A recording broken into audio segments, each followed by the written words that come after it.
Hoy voy a predicar acerca del capítulo 2, pero haciendo un poco de rememoranza en la introducción del Evangelio de Juan. En el capítulo 1 vemos que el apóstol Juan hace una presentación de quién es Cristo. Su propósito, Juan dejó el propósito por el cual escribía el Evangelio bien claro.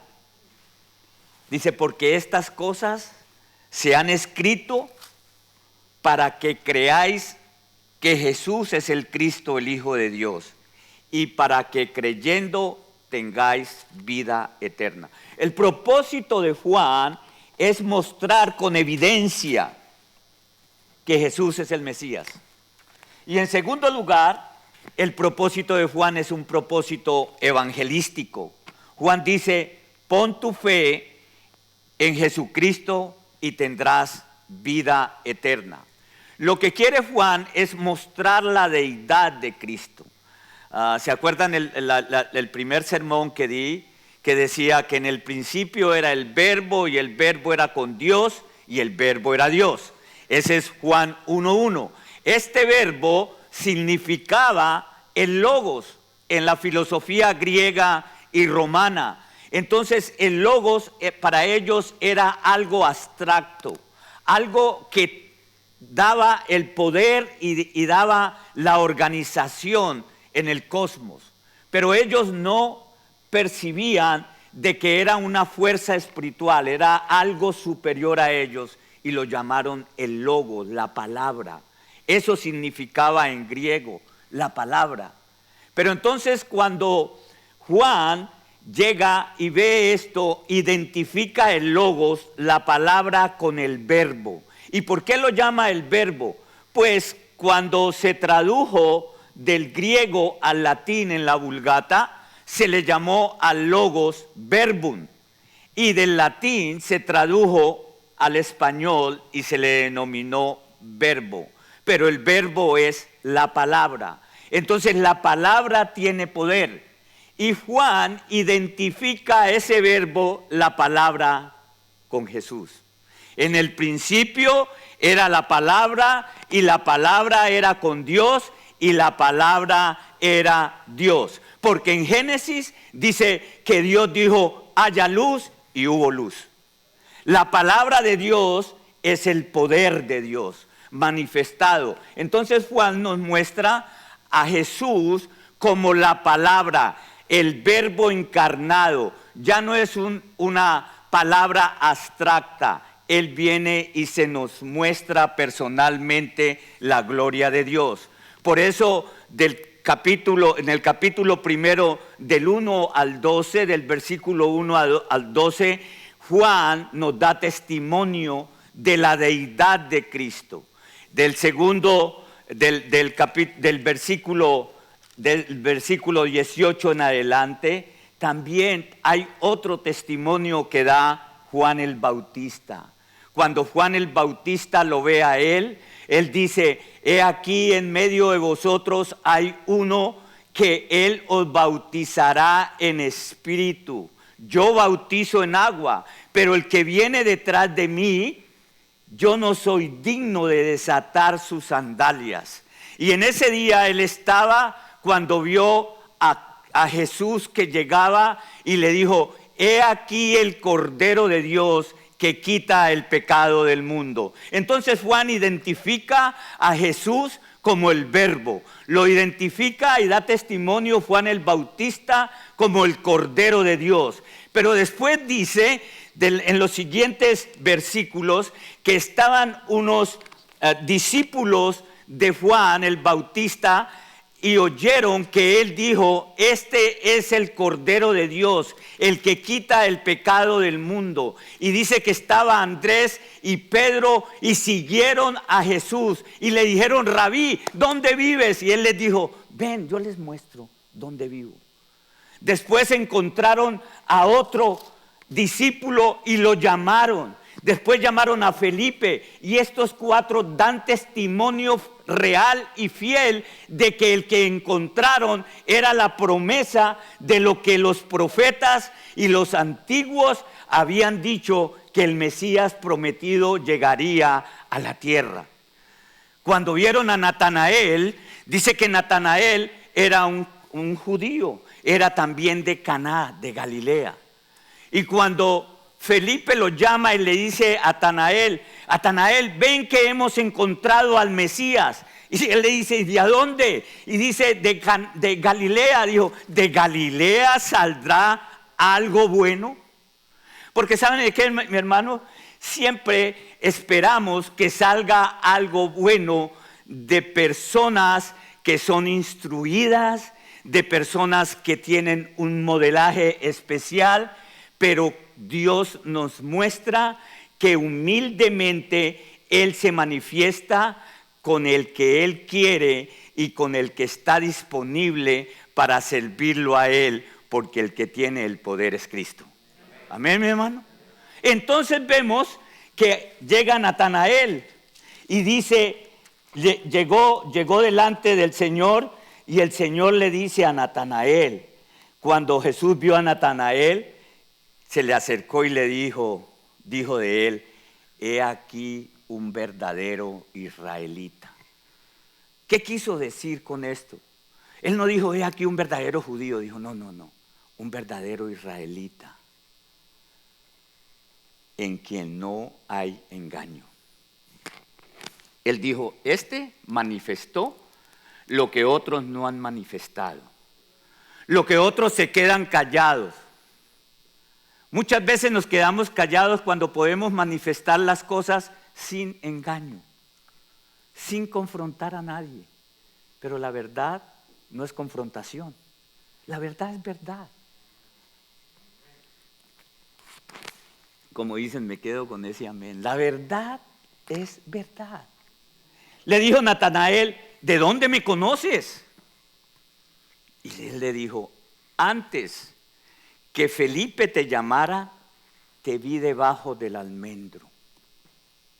Y Natanael había estado lejos. Jesús no había pasado por ahí. Y le contestó, ¿de dónde me conoces?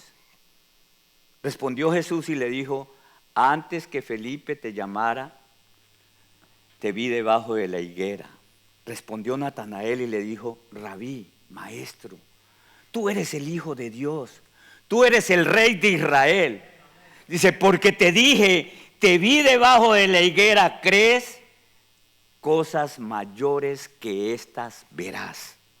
Y le dijo, de cierto os digo, que de aquí en adelante veréis el cielo abierto y los ángeles de Dios que suben y descienden sobre el Hijo del Hombre. Aquí se identificó el Señor como el Hijo del Hombre. Y Él le dijo, verás los cielos abiertos y los ángeles que descienden, suben y bajan, para que se acordara Natanael de lo que había visto Jacob allá en aquella escalera en la tierra prometida. Entonces, cuando llega a este punto, Natanael dice, oh Señor, tú eres de verdad. Y lo siguen. Cuando llega a este punto del capítulo 1, llegamos al capítulo 2. Y en el capítulo 2, Juan nos muestra las palabras de Cristo. Él del capítulo 2 en adelante hasta el 21 nos muestra entremezcladamente las palabras de Cristo declarando su deidad. No hay en ningún otro evangelio que se declare y se muestre la deidad de Cristo como en el evangelio de Juan. Decíamos que los otros evangelios, los otros 3 que se denominan los sinópticos, el evangelio de Mateo, de Marcos y Lucas, se complementan, pero no hablan tanto de la deidad de Cristo como lo habla Juan. Él entrecala la declaración de la deidad de Cristo como las obras de Cristo. Juan no le llama milagros, le llama señales.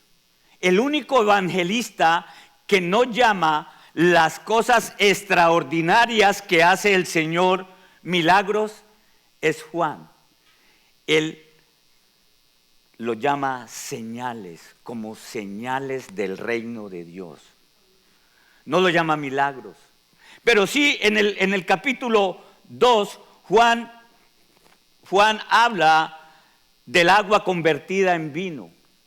En el capítulo 4 sana a un hombre moribundo, ¿se acuerdan? Por eso es bueno leer los evangelios. Y yo les aconsejo que lean el evangelio de Juan, profundicen en esto. Porque el evangelio de Juan es un idioma simple, pero muy profundo. Muy profundo. Entonces, usted puede adentrarse y como dice, crear fundamento en esto. Dice que en el capítulo 4 sana a un hombre moribundo, ¿se acuerdan? Decía que vino un noble delante de Jesús y le dijo: Señor, mi hijo está moribundo, ven a mi casa. Y el Señor le dice: ve, que tu hijo vive. Y cuando él le creyó al Señor y él llegó y encontró que su hijo había reaccionado y preguntó la hora, y fue la hora exacta en que el Jesús le dijo: vete, que tu hijo está sano. Sanó a un hombre moribundo, sanó a un paralítico. En el capítulo 5 habla de la sanación de un paralítico. En el capítulo 6 habla que le dio de comer a miles. ¿Se acuerdan de la multiplicación de los panes? En Juan 9 da vista a un ciego. Y en Juan 11 resucita a un hombre muerto, a Lázaro. Pero en Juan 21 prepara desayuno para sus discípulos. Hay una pesca milagrosa. Y les dice: vengan, desayunen. Y todos quedan absortos de a dónde sacó el pescado. Ya lo tenía asado. Pero la señal más suprema es que Él resucitó de los muertos. Amén, mi hermano. Esa es la señal más predominante, que en el Dios que nosotros creemos no hay una tumba que lo haya retenido, que Él vive para siempre y Él está en medio de nosotros como Él nos ha prometido. Él lo dijo. En el capítulo 2, Juan nos presenta a Jesús de forma concreta y real. Y la pregunta central del mensaje es: ¿quién es Jesús? Y esa pregunta debe llevársela a usted. ¿Quién es Jesús para usted? En este capítulo 2, el pasaje que vamos a leer, veremos que Él es personal y compasivo. Él se muestra como un hombre natural, que tiene compasión, que trata con la gente.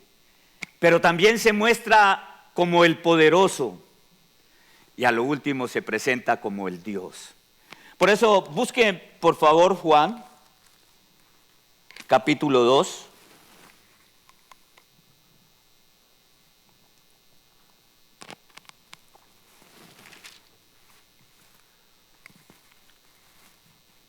Juan capítulo 2.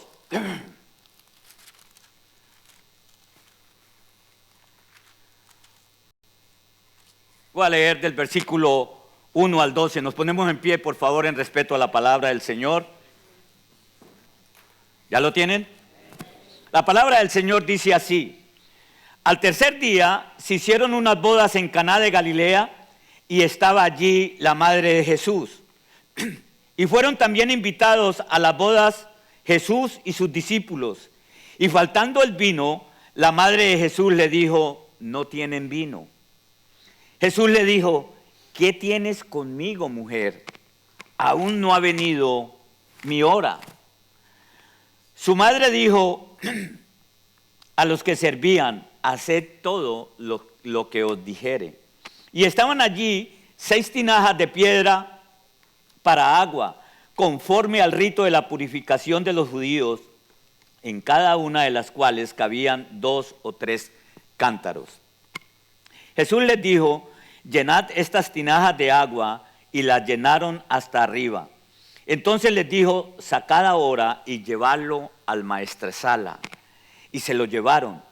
Cuando el maestresala probó el agua hecha vino, sin saber él de dónde era, aunque lo sabían los sirvientes que habían sacado el agua, llamó al esposo y le dijo: todo hombre sirve primero el buen vino, y cuando ya han bebido mucho, entonces el inferior.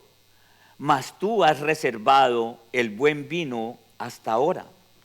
Este principio de señales hizo Jesús en Caná de Galilea y manifestó su gloria, y sus discípulos creyeron en él. Después de esto descendieron a Capernaum, él, su madre, sus hermanos y sus discípulos, y estuvieron allí no muchos días. Vamos a orar. Padre, gracias de nuevo te damos por tu bendita palabra.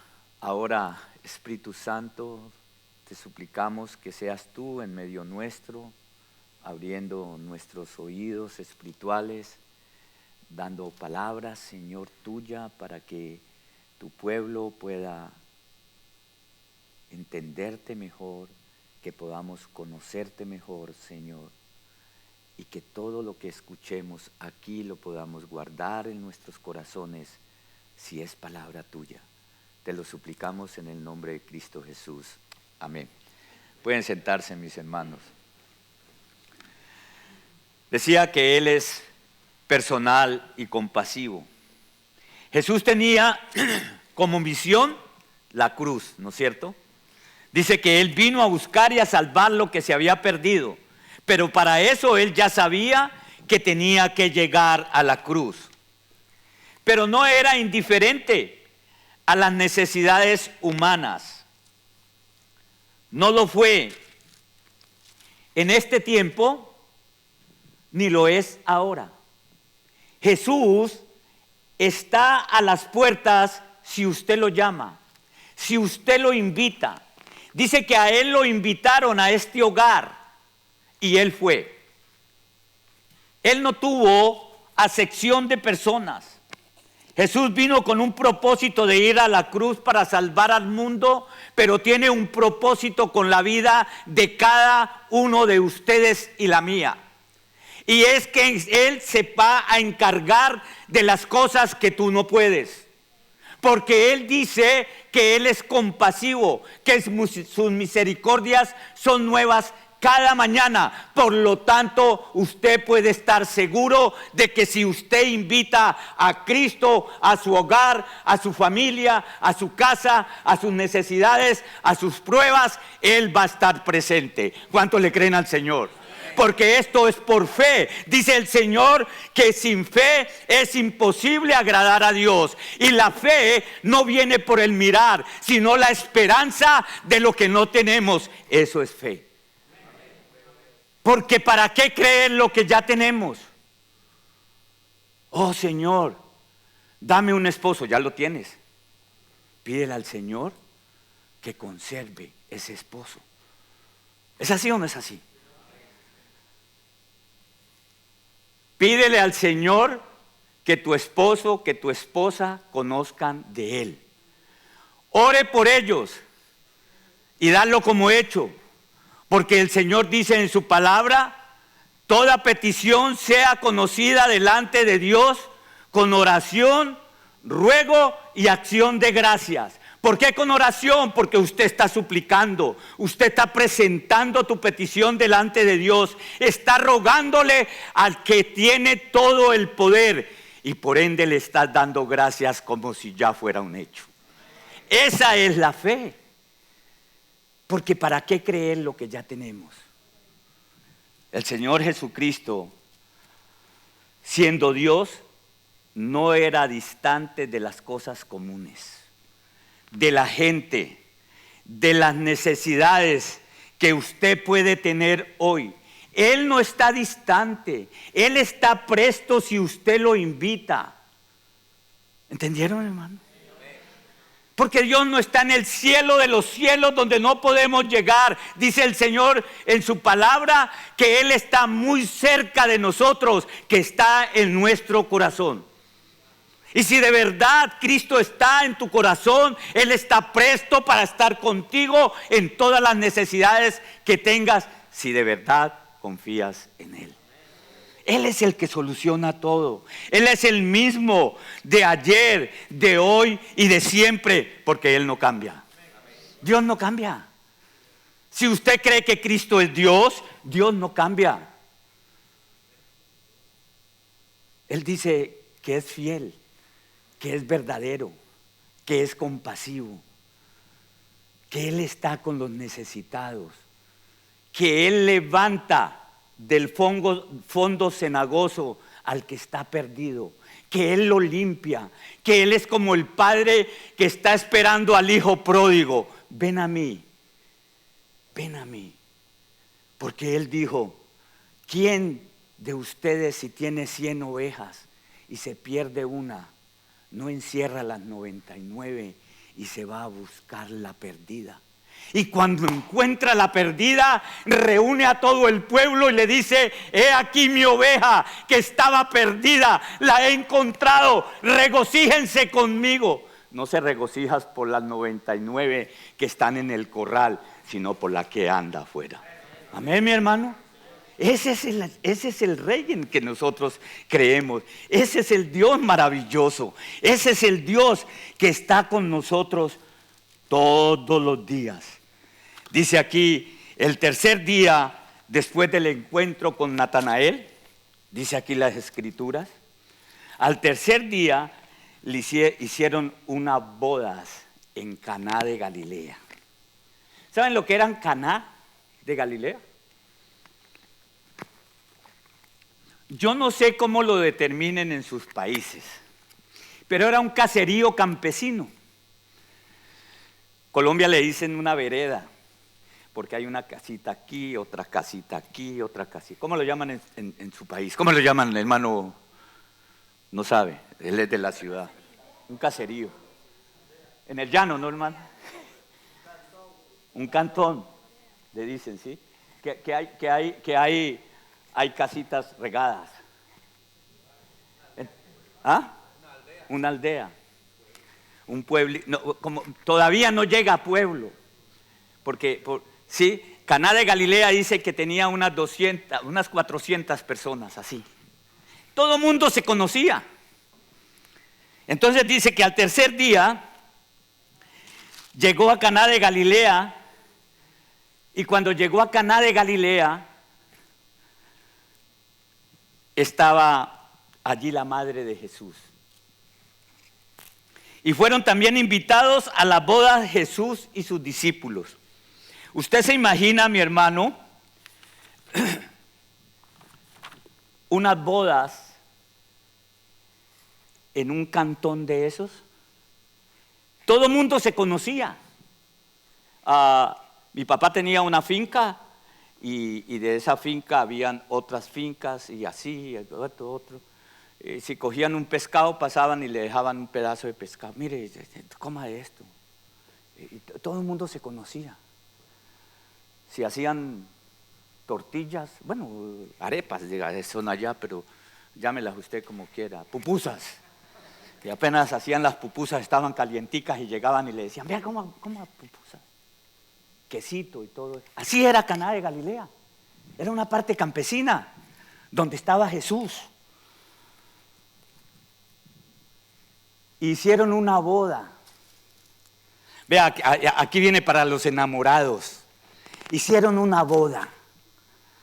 ¿Cuántos están enamorados aquí? No levanten su mano porque todos estamos enamorados, ¿no es cierto? Yo estoy enamorado de Cristo. ¿Sí me entiende? Pero había una boda. Y sabe que una boda en los judíos aún ahora dura una semana. Así que los enamorados les voy a decir aquí a ver si están preparados para casarse. Porque hacían un tiempo que llamaba promisorio. O sea, una promesa que hacían delante de la comunidad un año antes de casarse. Oh, no, eso ahorita no es actual, ahorita no. Sí. Y en ese año, oiga, en ese año tenían que preparar dónde iba a llevar a su señora, cómo iba a ser la boda, de qué la iba a alimentar, cómo iba a pagar la renta. No es que usted está trabajando 50-50, ese es cuento de ahora. No, el hombre es el encargado de responder por todo, ¿no, hermano Hugo? Sí, correcto. Sí, señor. Entonces, el varón es por eso el varón. Es el varón. Ay, es que usted, ¿cuánto se gana? ¿Y cuánto tiene en el banco? Usted olvídese de eso. Usted es el que se está haciendo cargo de las responsabilidades y se va a comprometer con la sociedad en ese tiempo, que eran un poco de gente campesina, pero que eran fieles a la ley. Entonces, ellos estaban pendientes, era un acontecimiento grandísimo, donde todos eran testigos. Lo mismo que si aquí se enamora usted en la iglesia, vamos a ser testigos también de su comportamiento. ¿Por qué no? Vamos a ser testigos. Esto es como una aldea que nos damos cuenta de todo. ¿Por qué? Porque cuidamos a nuestra hermana y cuidamos a nuestro hermano también. Aquí hay muchachitos que se han levantado, que se casaron ya aquí. Claro, no nos vamos a meter a la casa si están peleando, pero aquí nos damos cuenta si llegan llorando. Amén, mi hermano. Los que no quieren que nadie se les meta en las cuestiones de ellos es porque ellos quieren hacer las cosas a su medida. Y como la cultura nos manda primero a probar el ponqué antes de comprarlo, entonces lo hacemos. Hoy no hay ningún amén, ¿no es cierto? ¿Ah? Y después le estamos diciendo al Señor, ¿pero por qué? Sigan lo que hicieron en la boda de Caná. ¿Me entiende? Ni los casados dicen amén, pero yo sigo. Y Jesús fue invitado. Y aquí nos muestra el Señor su humanidad. Aquí nos la muestra. Él fue también a esa boda. ¿Saben ustedes? La escritura dice en Lucas 2 que siempre José y María iban con Jesús a la Pascua a Jerusalén. Y cuando él tenía 12 años, se quedó en Jerusalén. Y los padres, María y José, creían que venían con la otra gente, porque llegaba mucha gente a Jerusalén. Y al tercer día no lo encontraron y se devolvieron a Jerusalén. Y lo encontraron en el templo con los doctores de la ley, hablando, haciendo preguntas y contestando preguntas. Y dicen que todos se maravillaban por la inteligencia y sabiduría de ese muchachito. ¿De a dónde habrá salido? Y cuando María fue y les dijo, ¿qué has hecho? ¿Por qué nos perturbas así? ¿Por qué te has quedado? Y él le contestó, ¿por qué me buscan? ¿No sabéis que en las cosas de mi Padre debo estar ocupado? Cristo vino a ocuparse de las cosas del Dios Todopoderoso. Por eso, si estaba allá en el templo, Él puede estar en tu hogar, porque Él es el mismo Cristo. ¿Cree que este Cristo que estaba con los doctores de la ley es el Cristo que está aquí en esta boda? Es el mismo que puede estar en tu hogar, es el mismo que puede estar en tu necesidad. Siendo el Rey poderoso, creador del mundo, Él llega si tú lo invitas. Y cuando tú lo invitas, tu casa va a ser florecida. Tu casa va a ser bendecida. Abre las puertas de tu casa para que un grupo familiar se levante ahí. Invita a Cristo a tu casa para que veas el milagro que Él hace en ti, en tu esposa, en tu familia, en tu hogar, en tu trabajo, si de verdad le crees a Él. Porque Él es el único que hace las cosas, no nosotros. No nosotros. Él es el que tiene el poder. Y Él no tiene acepción de personas.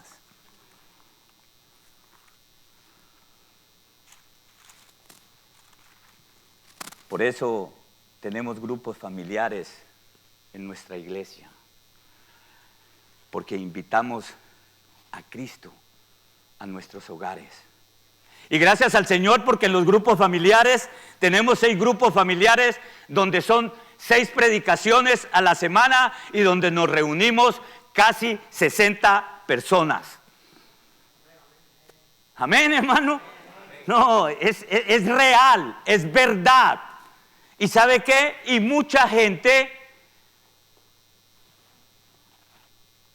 se congracia con la otra.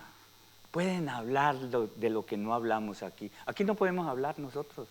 No tenemos esa interacción. Pero en un grupo se puede conocer mejor. Se puede conocer sus necesidades. Tal vez usted sea rico y de pronto la gente necesite dinero. ¿Me entiende? Y usted pueda prestarle al interés y después la pierda todo. ¿Sí me entiende? Pero hay necesidades. No, siempre cuando hablamos de necesidades, pensamos en el dinero, ¿sí o no? Siempre. Oye, pero hay necesidades espirituales que debemos orar los unos por los otros. ¿Me entiende, mi hermano? Mira, lo invitaron y él fue allá. Y por haberlo invitado, vieron el primer milagro que Jesús hizo. Y no lo hizo en el templo, lo hizo en un hogar humilde. Amén, mi hermano. Él no busca prepotencia, Él no busca ostentación, Él busca humildad. Y en la humildad Él se manifiesta. Él llegó a las bodas de Caná y llegó con sus discípulos porque fueron invitados. Así que usted no diga que Cristo no llega si tú no lo invitas. Amén, mi hermano. No llega si tú no lo invitas. Pero si tú lo invitas, Él viene a tu corazón. Si eres cristiano. Amén. Porque si no eres cristiano, ¿cómo lo va a invitar? Tú no puedes invitar a alguien que no conoces. ¿O no es así? Oh, usted se encuentra uno en la calle, ven para mi casa. No, él lo roba. Si no lo conoce. Pero si invitas a alguien conocido, por lo menos se le come la comida, ¿no? Comparte con usted. ¿O no es así? Entonces, invitaron al Señor.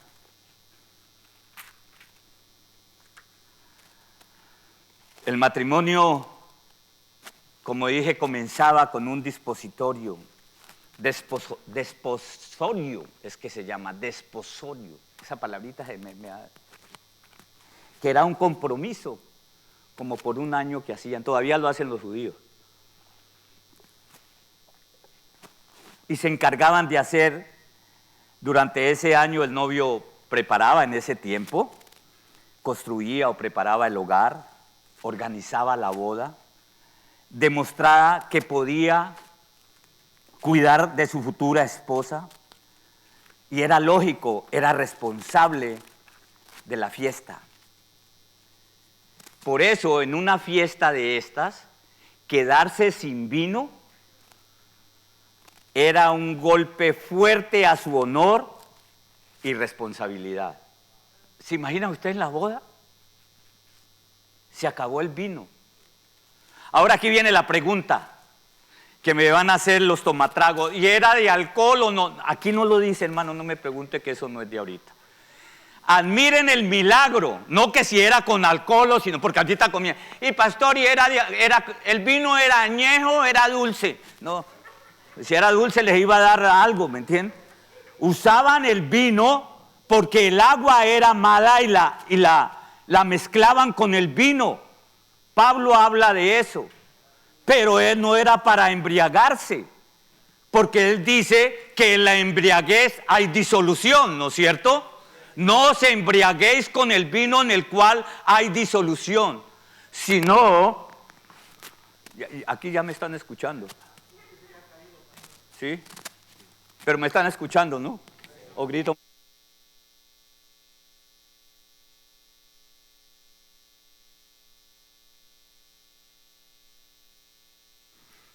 Los pulmones todavía me funcionan.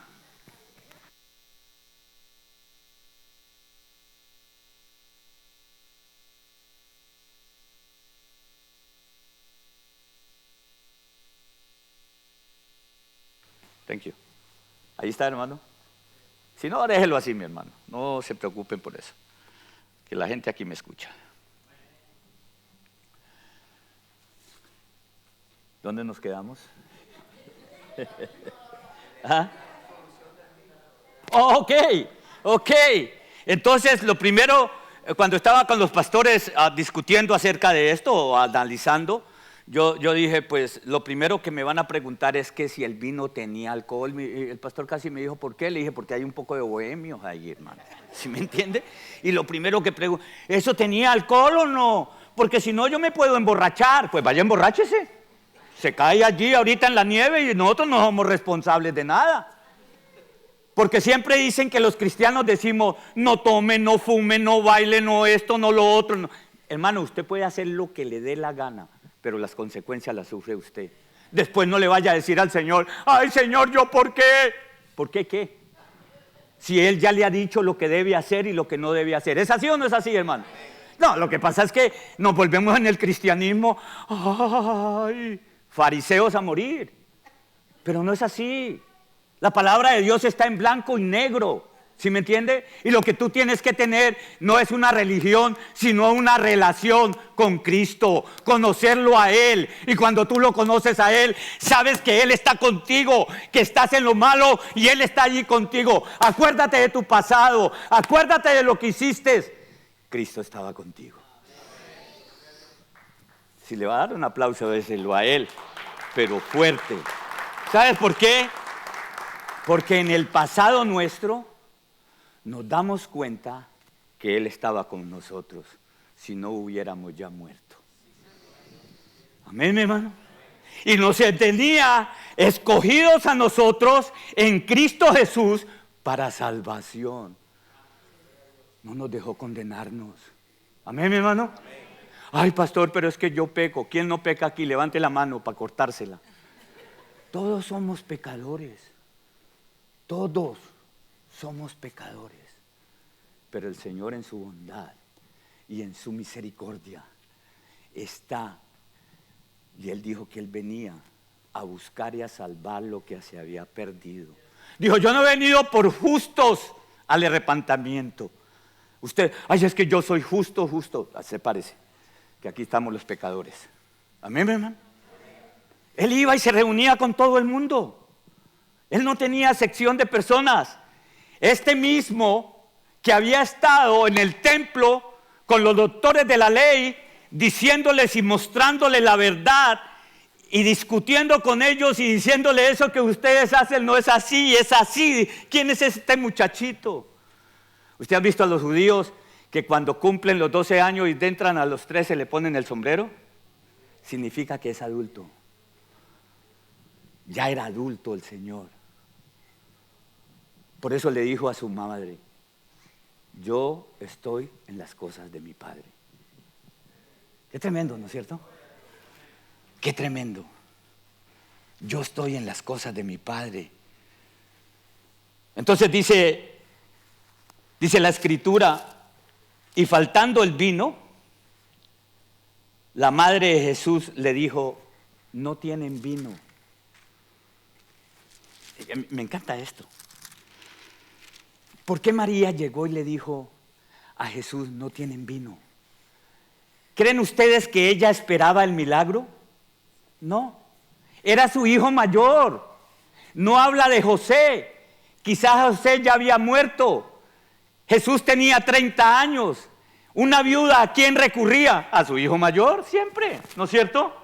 Ay, mi hijo, vea, hace falta esto. Y ella, viendo que el novio estaba quedando desacreditado, fue y le dijo a su hijo, no tienen vino, se les acabó el vino. Y Jesús le dijo, ¿qué tienes conmigo, mujer?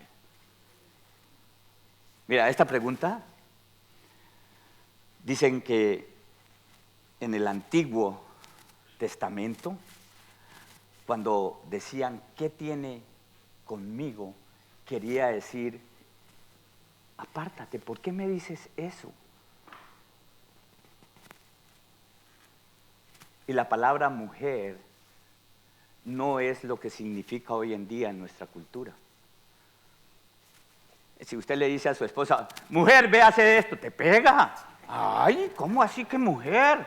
¿No soy tu amor? ¿O no? Oye, mujer, ven acá. ¿Cómo que me llamas mujer? ¿Es así o no es así o me equivoco? En ese tiempo no era así. En ese tiempo no era así. Mujer era como decirle, señora, el Señor Jesucristo usó esta palabra cuando estaba en la cruz y le dijo a María que estaba ahí, mujer, he ahí tu hijo. ¿Cree que era por desprecio? No. Pero la gente ve esto y dice, ay, mira cómo la despreció. No, no era eso. No era que él le dijera en una forma despectiva.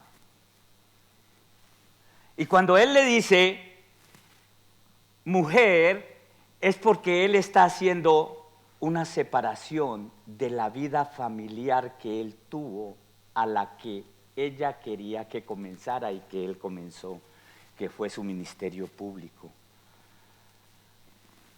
La relación con María cambia después de 30 años. No es una autoridad sobre él. A partir de aquí comienza lo que Jesús ya había declarado cuando tenía 12 años. En las cosas de mi Padre me voy a encargar. ¿Qué tienes conmigo, mujer? Aún no ha llegado mi hora.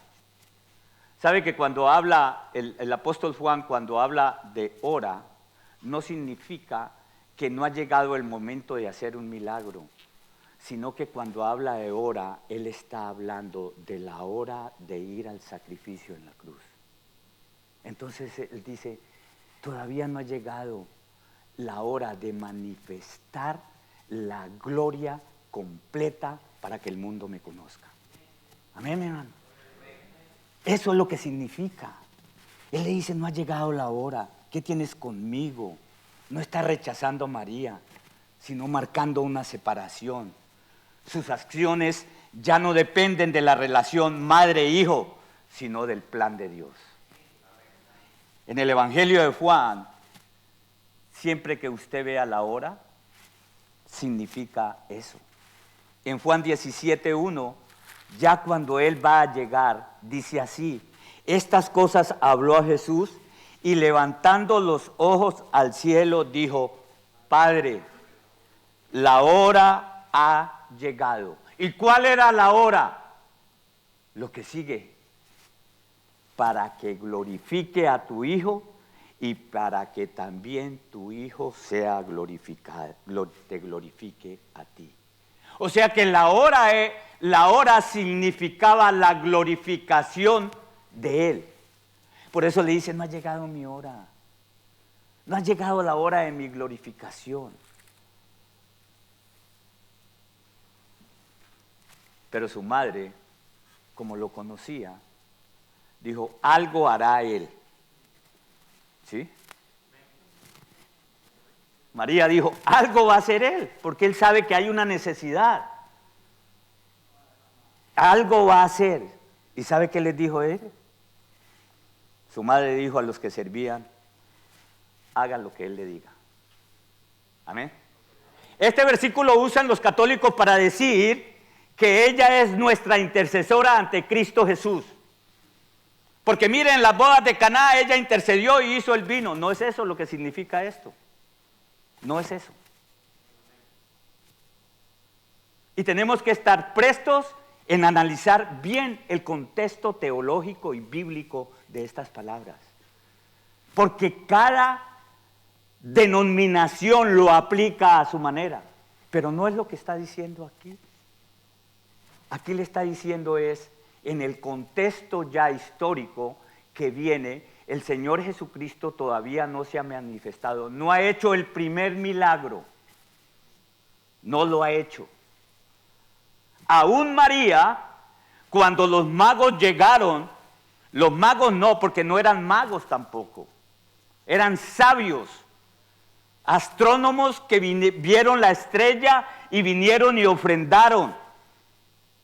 Y cuando ella escuchó eso, dice que todo lo guardaba en su corazón, porque ella todavía no entendía quién era él. ¿Amén, mi hermano? Entonces, el cuento de que ella es, no es, ay, yo le ruego a la Virgen para que ella interceda a Cristo para que Él le haga la... No, dice que tenemos un gran sumo sacerdote que traspasó los cielos, Cristo Jesús, y que el único intermediario entre Dios y los hombres es Cristo Jesús. El único que murió en la cruz del Calvario fue Cristo, y Él derramó su bendita sangre para el perdón de sus pecados, los míos y de la generación que crea en Él. Amén, mi hermano. Entonces tenemos que estar ciertos. ¿Por qué volver a los viejos rudimentos? Dijo el Señor, vuelva al camino antiguo, no a los viejos rudimentos. Entonces, cuando vemos aquí, dice que su madre dijo, haga todo lo que ellos hacen. Y habían 6 tinajas. Eran públicas. ¿Sabe por qué? Porque en esas tinajas de piedra eran las que se usaban para lavarse los pies. Cuando llegaban del trabajo, o se iban en la mañana, o venían en la tarde. Esas tinajas era con el fin de mantenerse limpios, de purificarse. Y el Señor vio 6 tinajas. Aquí es donde vemos el poder de Dios. El poder de Cristo. Y estaban allí 6 tinajas de piedra para agua, conforme al rito de la purificación de los judíos, en cada una de las cuales cabían 2 o 3 cántaros. Dicen que esos cántaros cabían como de a 12 litros, ¿se imagina usted, hermano? De a 12 litros, 36 litros por 6, como 180 litros de vino. Y para los que les gusta el alcohol, dice, se emborracharon todos. Yo no sé, la Biblia no dice eso. Y como Dios es todopoderoso, había podido hacerlo bajito y que supiera sabroso, ¿o no? ¿Ah? ¿No? ¿Qué es para Dios imposible? Le pone a usted que le sepa alcohol y no le sabía nada, ni se emborracha. Y es el más rico. ¿Dios no es todopoderoso? Dice que todas las cosas fueron hechas por Él y para Él. Y entonces cuando dice, ¿y si será capaz? Decía por ahí un hermano que a mí me causa hasta risa. Dice que estaban orando por una señora que era ciega, que no veía bien y que veía todo borroso. Y orando por la sanación de ella. Dice que se quitó las gafas. Le dijo, hermana, ¿cómo está? Dijo. Y miraba todo 20/20, dijo, no puedo creerlo. E inmediatamente volvió a quedar sin vista, porque no creyó en el milagro. Amén, hermano. No puedo creer lo que esté mirando, ahí mismo tan. Porque los milagros usted los tiene que creer. ¿Le creen o no? Señor le va a salir pelo. ¿Entiende, mi hermano? Tiene que creer en los milagros, dígame. El milagro hay que creerlo. Tiene que declararlo. Dice el Señor en su palabra que todo lo que atares aquí en la tierra será desatado en el cielo, porque la palabra tiene poder. Mire, hermano, ¿para dónde va? Voy a buscar trabajo, pero ay, yo no sé si me lo den. ¿Para qué va? ¿O no es así? Quédese durmiendo. Siempre lo digo, los cristianos. ¿Cómo está, hermano? Ahí más o menos. Más o menos.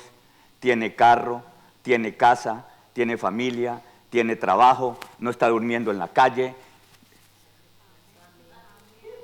Ahí más o menos. ¿O no es así, hermano? ¿Por qué somos así, derrotistas? Somos triunfadores en Cristo Jesús. Oiga, mi hermano, dele un aplauso al Señor, pero para que lo despierte de verdad. Porque sabe que en Él somos más que vencedores. ¿Cuánto le creen al Señor? Porque eso es así, las promesas de Él son sí. Llévate esto, siempre lo digo. De donde Dios te sacó, nunca volverás. Y donde Dios te ha puesto, florecerás. Y tu futuro brillará como la gloria de Dios, porque Él va delante de ti. Pero tiene que creerlo, mi hermano. Porque si usted no lo cree, ¿cómo va aquí con estos zapaticos viejitos? Porque no me da el Señor para más. Deje que no le dé más. Hasta que crea. Porque es que es así, hermano. Con el Dios es un Dios de relación. Y eso estamos hablando en cosas materiales, pero en cosas espirituales que son del corazón, Él es el que conoce tu corazón. Amén, mi hermano. Él es el que sabe tus necesidades espirituales. Él es el que te va a dar el aliento. No soy yo. Yo le doy cantaleta, pero el Señor sí. El Señor sí lo ayuda. A Él llega usted rendido, le rinde su vida. Ay, no, es que yo le voy a decir aquí a mi mejor amigo.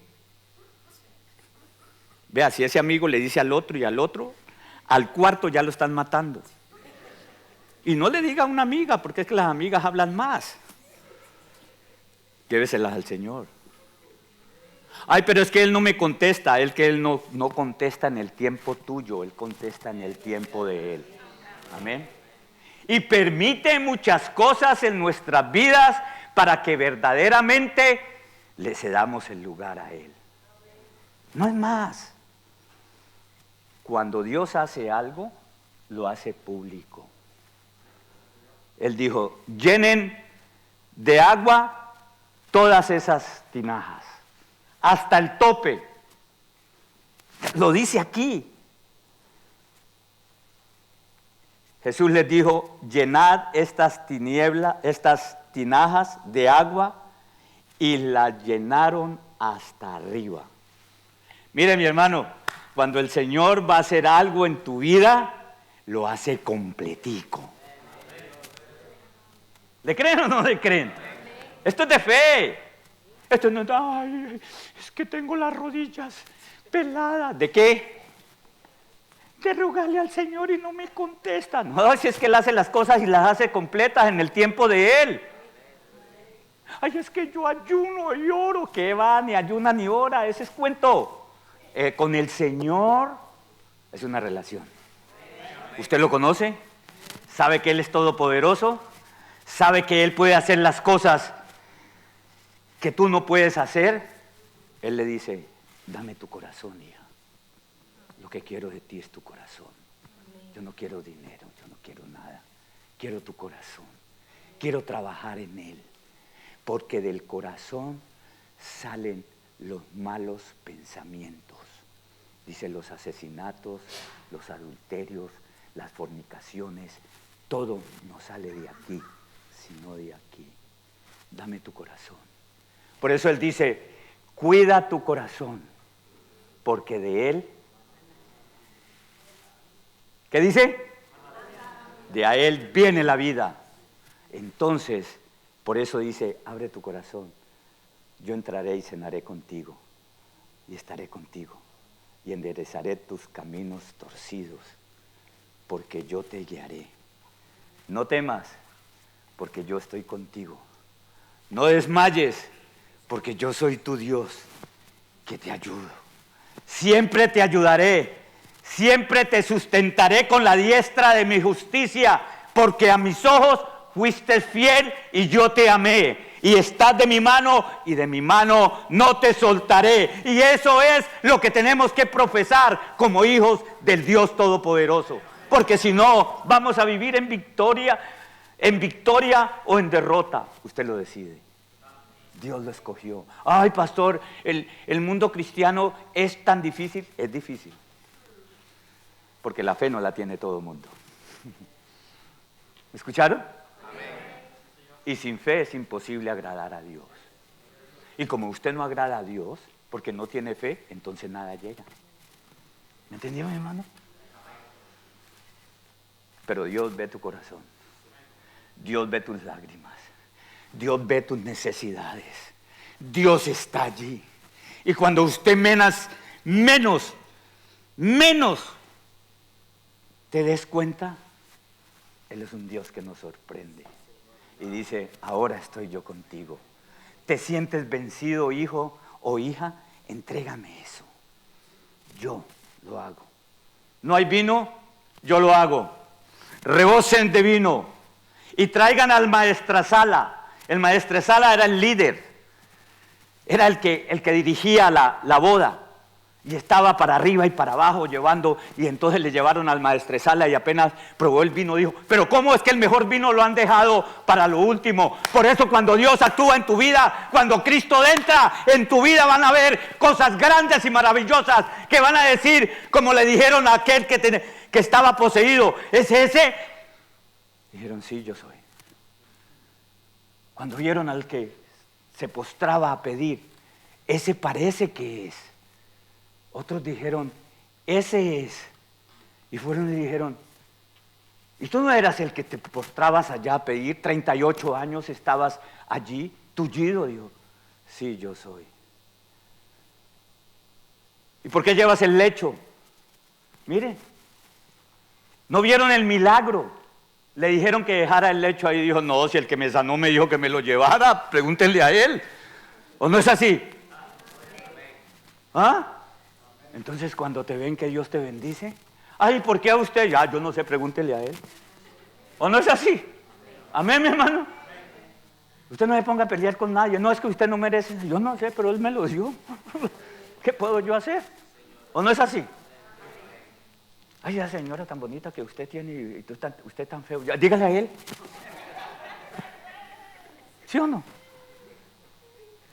Ay, ese trabajo tan bueno que usted tiene y usted no merece nada. Ah, dígale a él. Porque yo confío en él. Y él es el que provee.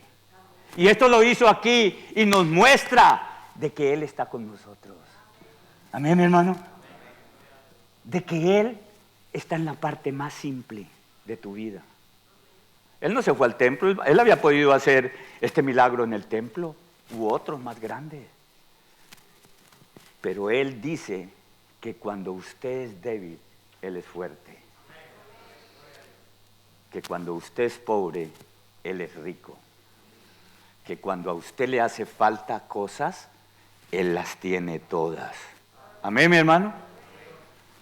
Que cuando usted no tiene fe, dice el Señor, pídela y yo te la daré.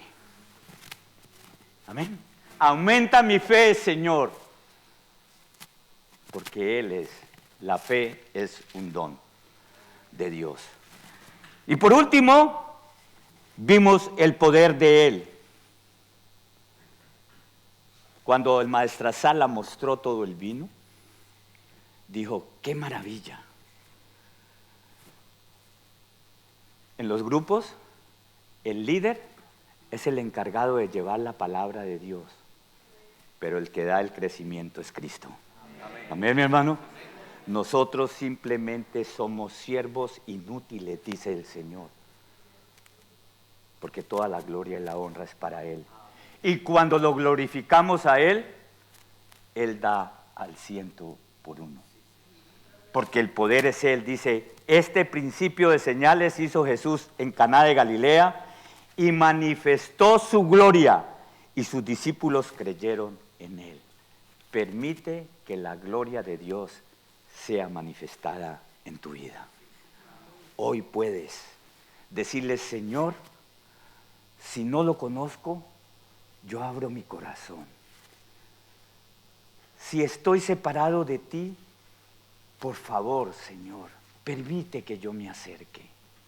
Porque Dios es un Dios misericordioso, bondadoso. Sus bendiciones no se acaban. Él es bendito. Él es eterno. Y todo lo que Él tiene, lo tiene para tus hijos.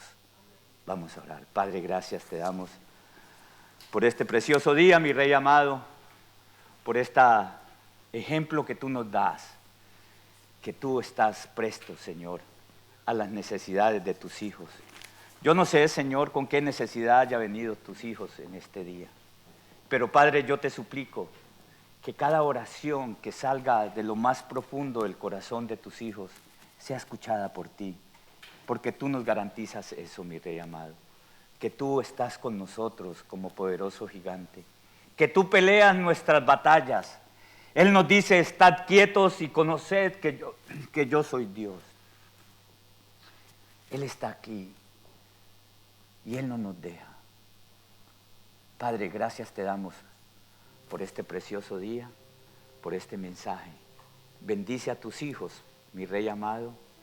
Gracias por haber traído, Señor, a tus hijos de nuevo aquí, mi Rey amado.